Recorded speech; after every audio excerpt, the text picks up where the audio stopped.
Tout de suite, la maison de Christian avec Christian Pesset. Bonjour, je suis effectivement Christian Pesset. Bienvenue dans la maison de Christian, votre émission sur la maison bien sûr, mais sur la construction en général, sur l'aménagement, sur la rénovation, sur son équipement. Alors vous retrouverez dans cette émission, comme d'habitude, un certain nombre de rubriques et vous la retrouverez sur reno-info-maison.com, sur notre page Facebook, une page dédiée, sur LinkedIn, sur les principales plateformes de podcast en audio, également sur une chaîne YouTube spécifique donc à la maison de Christian. Alors, dans cette émission, je vais répondre à Franck qui me demande comment remplacer un éclat, enfin réparer plutôt un éclat dans du carrelage. C'est du carrelage apparemment, du carrelage blanc 30-30 et il y a un gros éclat. Donc, au milieu, on va voir ça donc dans quelques instants parce qu'évidemment, c'est très visible au milieu de sa pièce.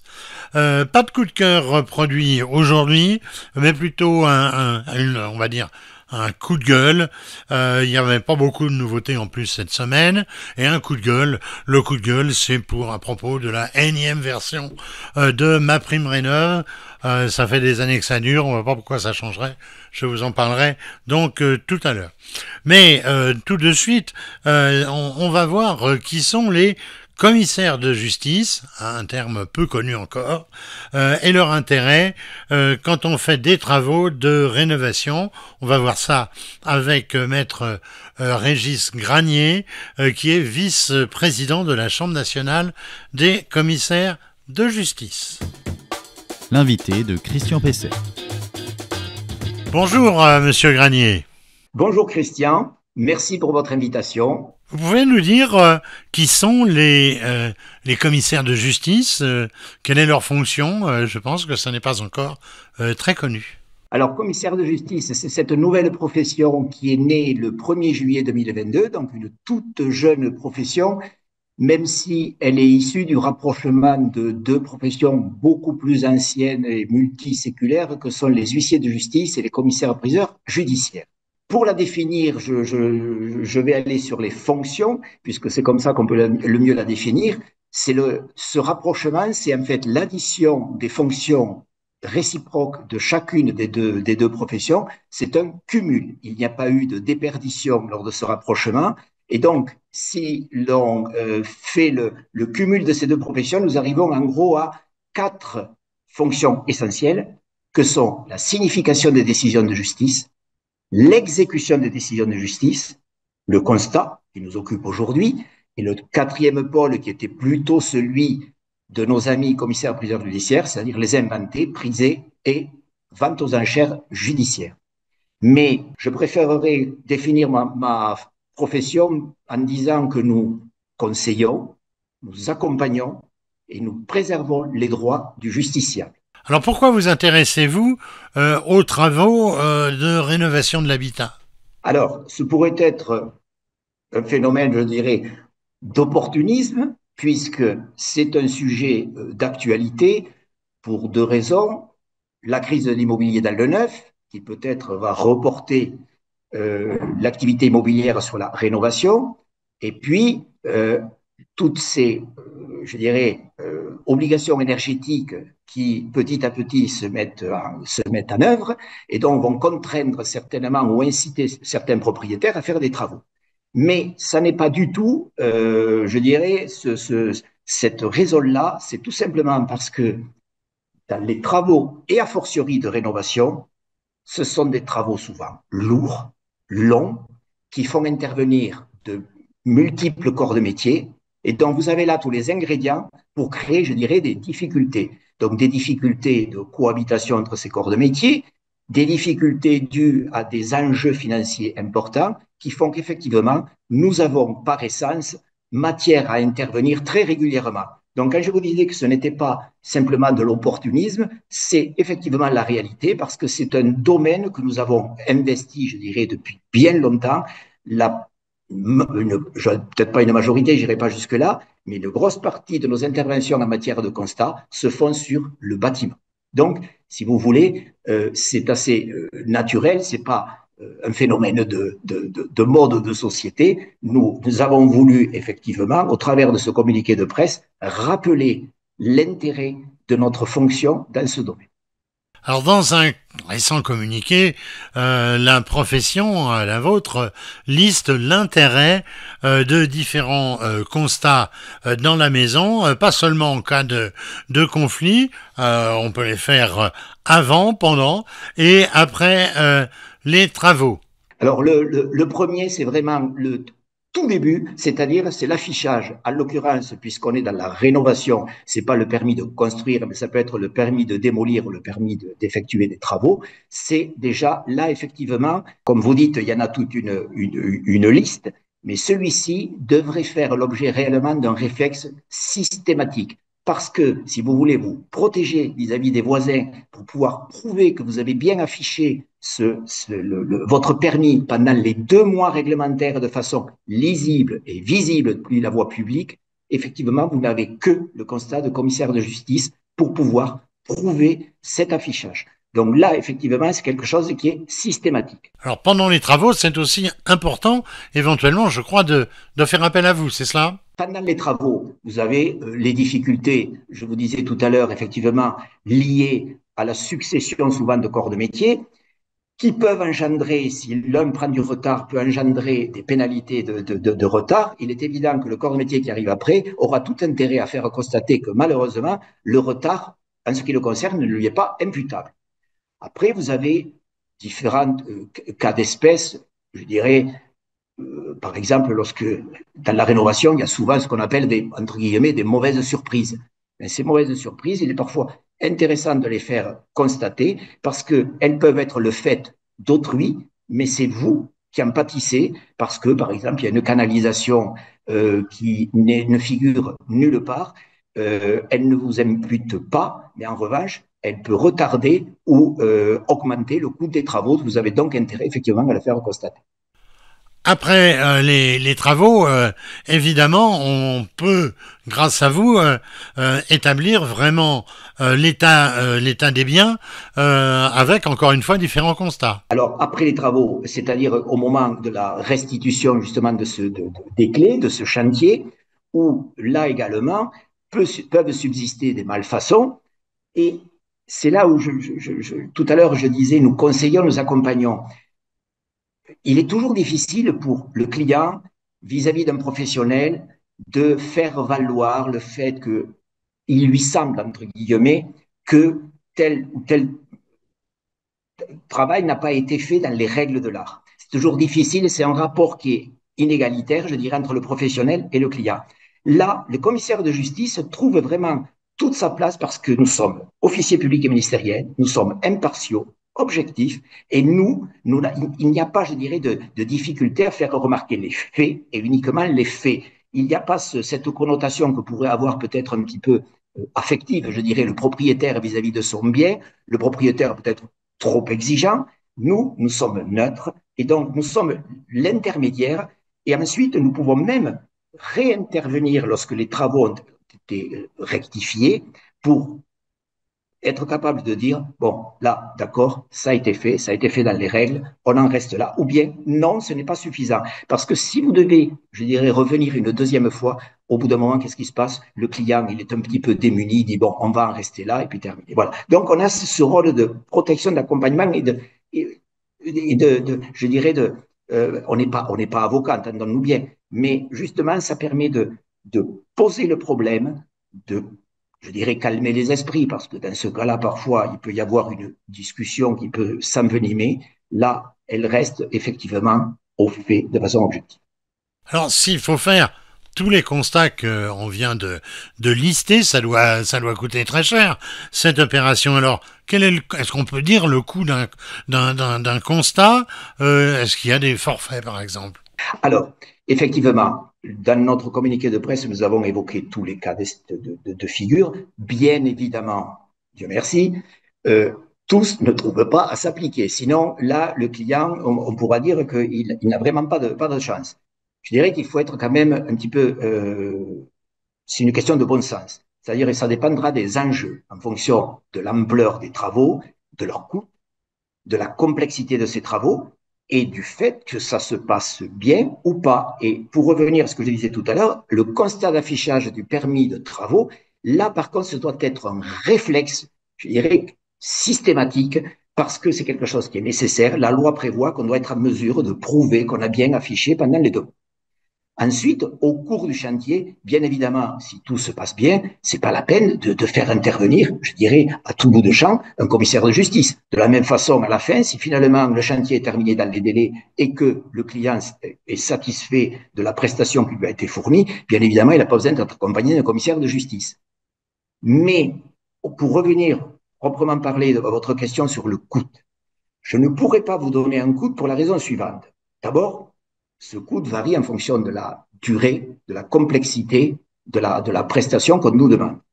Mais surtout, si j'annonçais un coût, je me ferais rappeler à l'ordre à juste titre par l'autorité de la concurrence qui me dirait les honoraires de constat sont libres. Ce n'est pas comme les honoraires, effectivement, dans notre activité régalienne d'exécution des décisions de justice, pardon, où ils sont tarifés. Là, ils sont libres. Donc, à partir de là, c'est la règle commerciale qui s'applique. Le client demande un devis, un ou plusieurs devis à plusieurs prestataires, et puis prend certainement le mieux disant. Mais en pratique, notamment dans le bâtiment, on intervient souvent autour, dans un rayon d'une cinquantaine de kilomètres autour de notre office. Les corps de métier nous connaissent, on travaille avec une certaine fluidité, connaissent nos conditions tarifaires, mais je tiens à insister là-dessus, effectivement, il est conseillé de faire un devis. Finalement, ça sert à quoi le constat? Est-ce que ça sert uniquement quand on veut faire un recours en justice? Oui, bien sûr, puisque le constat de commissaire de justice est la seule façon de prouver de façon irréfutable des faits devant un tribunal. Mais ce n'est pas seulement, je dirais, cet aspect, j'appellerais curatif, puisque comme je vous le disais au début de notre entretien, quand je définissais le rôle du commissaire de justice, qui était un accompagnateur ou un facilitateur, le constat est dissuasif. C'est plutôt dans cet esprit même qu'il faut le voir. Parce que dès qu'on parle de commissaire de justice, de constat, tout de suite on pense conflit. Pas du tout. Pas du tout. Dès le départ, lorsqu'il y a une mise en relation entre le client et le professionnel, bien évidemment, s'engage à ne pas créer des dégâts autour du chantier et le client s'engage tacitement à ne pas reprocher au professionnel d'être la cause de quelque chose qui n'est pas. Eh bien, écoutez, puisque chacun se fait confiance, le plus simple, on met entre les deux et au milieu un commissaire de justice. Il n'est pas pour ou contre un tel.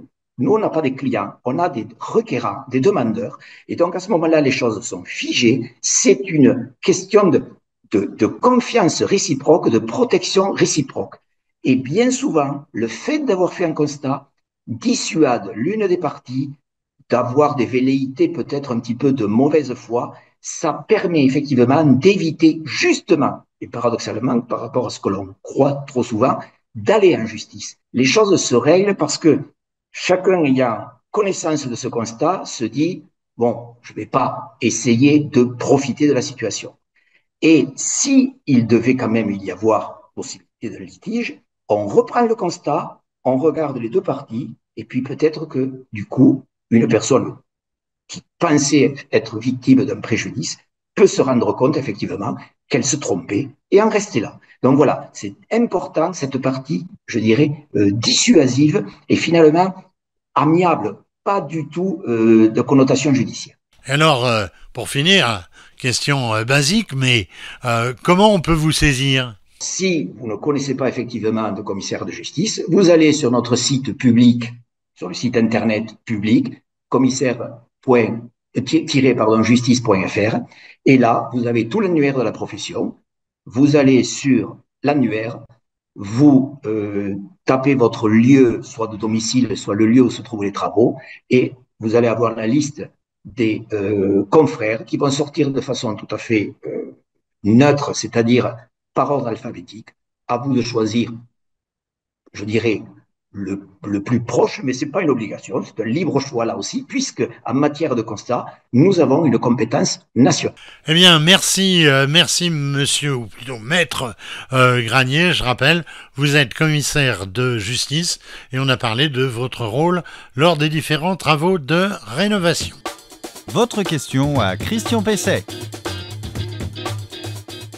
Alors la question, c'est Franck qui me la pose. Il me dit, comment réparer un éclat sur un carrelage, carreau blanc de 30-30, je vous le disais tout à l'heure, qui a des joints foncés, et donc comment réparer cet éclat suite à la chute d'un vase. Effectivement, en plein carreau, ça doit avoir fait des dégâts. Alors, il me dit que l'éclat, justement, est en plein milieu de carreau, et cela a causé un éclat en étoile. Alors, qu'est-ce qu'il peut faire pour réparer cela?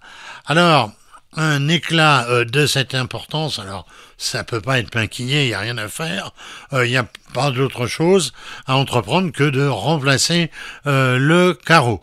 Alors on mesure l'importance d'avoir dans ce cas quelques carreaux d'avance qu'on aura pris soin de mettre dans un placard ou à la cave et qui va pouvoir, surtout si les blancs, s'insérer dans le carrelage. Alors si on n'a pas pris cette précaution, eh bien, on va se procurer des carreaux de même dimension et de même épaisseur qui pourront être de différentes couleurs. Alors, on peut mettre, par exemple, plusieurs carreaux. À ce moment-là, on remplacera plusieurs carreaux dans la pièce. Par exemple, des carreaux noirs, 3-4 carreaux répartis dans la pièce. Comment remplacer un carreau? Alors ça, c'est loin d'être... c'est pas très très difficile, mais c'est quand même pas forcément simple. Il faut faire ce qu'on appelle décaper les joints. Alors ça veut dire quoi? Ça veut dire les creuser, ça veut dire faire disparaître le joint. Alors il y a plusieurs solutions pour donc creuser, décaper ces joints. Le plus simple, c'est encore un outil multifonction. Vous savez, ce petit appareil qui ressemble un peu à une meuleuse, mais qui a au bout différents outils. Alors on l'équipera d'une lame qu'on appelle segment, c'est-à-dire en gros 2001, qui est au carbure de tungstène et qui va pouvoir donc passer entre les carreaux pour pouvoir éliminer le joint. Alors qu'est-ce qu'on fait ensuite? Eh bien le nettoyage, l'époustage donc du joint, enfin des résidus qu'on a pu donc récupérer. Alors on va faire ça évidemment sur les 4 côtés et ensuite on va carrément casser le carreau un peu plus par le milieu et on va lui aussi l'enlever, le décaper suivant le terme professionnel. Alors qu'est-ce qu'on prend? On prend d'abord un ciseau de maçon qu'on va qualifier de pointu pour enlever donc casser le maximum du carreau. Et puis ensuite on prend un ciseau de briqueteur. Alors un ciseau de briqueteur, c'est un ciseau très large qui va permettre d'enlever la colle qui reste encore en dessous du carreau. Alors évidemment il faudra un carreau de même taille, je vous le disais, et puis il faudra un peu de colle carrelage qu'on va répandre donc sous ce qui va être donc la pose du nouveau carreau. On maroufle au besoin, c'est-à-dire on tapote avec d'abord la main et puis peut-être s'il y a besoin avec donc un maillet, une massette en caoutchouc. Donc on est là, maintenant il faut refaire le joint. Alors heureusement, d'après ce que j'ai compris pour Franck, les joints de son carrelage actuel sont noirs, disons on va dire très foncés, donc on va facilement retrouver de la barbotine, vous savez c'est le matériau qu'on utilise pour refaire les joints, on va facilement en trouver. Si ce n'était pas le cas, eh bien il faudrait alors teinter la barbotine, trouver la teinte de la barbotine la plus proche possible des autres joints, des joints qui se trouvent autour. Alors sachez aussi par rapport à l'harmonie des joints que si ça n'est pas fameux, il existe aussi des stylos, on va dire comme des marqueurs avec une teinte de joint que vous pourrez appliquer sur l'ensemble des joints donc de votre pièce pour qu'on ne voit plus du tout la réparation. Alors, mon coup de cœur est aujourd'hui, je vous l'ai dit tout à l'heure, un coup de gueule. Ce coup de gueule porte sur la simplification de MaPrimeRénov', vous savez, le dispositif d'aide à la rénovation énergétique. Alors, quand je dis simplification, c'est une nouvelle version encore de MaPrimeRénov'. Alors, cela fait des années que je dénonce l'inconstance des pouvoirs publics en matière de rénovation énergétique. Et je vais dire même, cela fait carrément des décennies qu'on est dans une situation qui varie d'année en année, de 2 ans en 2 ans.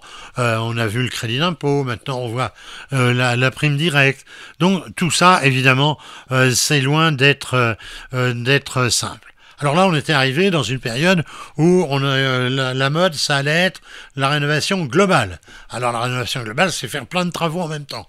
Alors évidemment, c'est le plus efficace, mais le problème, c'est que le reste à charge, c'est-à-dire plus les travaux sont importants et plus, après les aides, le reste à charge va être important pour les particuliers. Et évidemment, il y a des particuliers, beaucoup, qui n'ont pas les moyens de payer le reste à charge. Le résultat, c'est que, on a assisté à une chute libre des demandes de MaPrimeRénov'. Les gens préfèrent encore ne rien demander plutôt que de s'engager dans des travaux de cette importance. Alors, là, on a eu un rétropédalage violent. Alors, on en revient à ce qu'on appelle les monogestes. Alors, monogestes, c'est travaux par travaux. Vous faites par exemple les fenêtres et puis vous faites l'isolation. Ce sont des gestes différents qu'on aurait peut-être fait ensemble dans une rénovation globale. Alors, évidemment, ça n'a pas pu fonctionner. Et donc, les gens n'ont plus demandé de dossier. Et puis, il y a encore autre chose, c'est que, j'en parle très souvent, il y a les entreprises RGE, reconnues garants de l'environnement. C'est tellement difficile à obtenir cette qualification qu'il n'y a que 5% des entreprises qui sont RGE. Alors évidemment, les entreprises, elles préfèrent encore faire une remise à leurs clients plutôt que de passer par le système de MaPrimeRénov' et donc l'homologation RGE. Alors il va y avoir, nous dit-on, une grande simplification de la demande RGE. On opterait donc cette fois pour une, je cite, validation des acquis par l'expérience. C'est joli, ça veut dire simplement que si quelqu'un il pose de l'isolation depuis 20 ans, on va pas le renvoyer à l'école pour qu'il refasse la démonstration qu'il est compétent. Alors, autre chose aussi, mise sous le boisseau de l'accompagnateur Rénov', vous savez, ça c'était encore une belle invention, c'est qu'on allait avoir, puisque c'était des travaux importants, quelqu'un qui devait à accompagner les particuliers chantier par chantier. Évidemment, quand on les a cherchés, on les a pas trouvés, ou tout au moins on a trouvé de façon insuffisante. Et donc, il semblerait que ça ne soit vraiment que pour les travaux importants qu'on fasse appel à ce personnage, parce que les manques d'effectifs sont flagrants en la matière. Alors tout ça, ça peut être considéré, je vais finir mon coup de gueule par un coup de cœur, tout cela peut être considéré comme valable, comme intéressant, puisque ça va simplifier les choses, mais on peut quand même se demander si, d'un autre côté, ça ne va pas être un obstacle à la montée en compétences, puisqu'on va avoir aussi moins d'exigences. J'espère cette fois que le gouvernement va avoir la sagesse de rester sur ce dispositif pendant un certain nombre d'années, parce qu'on ne voit vraiment pas comment les particuliers, mais surtout comment les entreprises peuvent fonctionner avec le risque de sans cesse voir évoluer la réglementation en soutien des travaux de rénovation, et notamment de rénovation énergétique.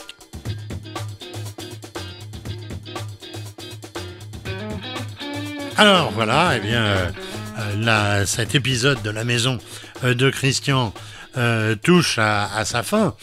Bientôt vous aurez une nouvelle émission, c'est-à-dire dans une semaine, et entre-temps vous retrouverez des brèves que j'enregistre spécialement pour vous. Alors vous pourrez retrouver cette émission sur reno-info-maison.com, sur les principales plateformes de podcast, sur LinkedIn, sur notre chaîne YouTube spécifique et sur la page Facebook de l'émission, mais aussi évidemment de reno-info-maison.com.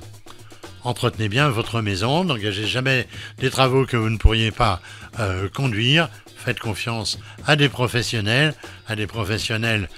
dont vous rechercherez quand même les compétences, par exemple en allant voir un chantier précédent qu'ils ont pu faire. À la semaine prochaine.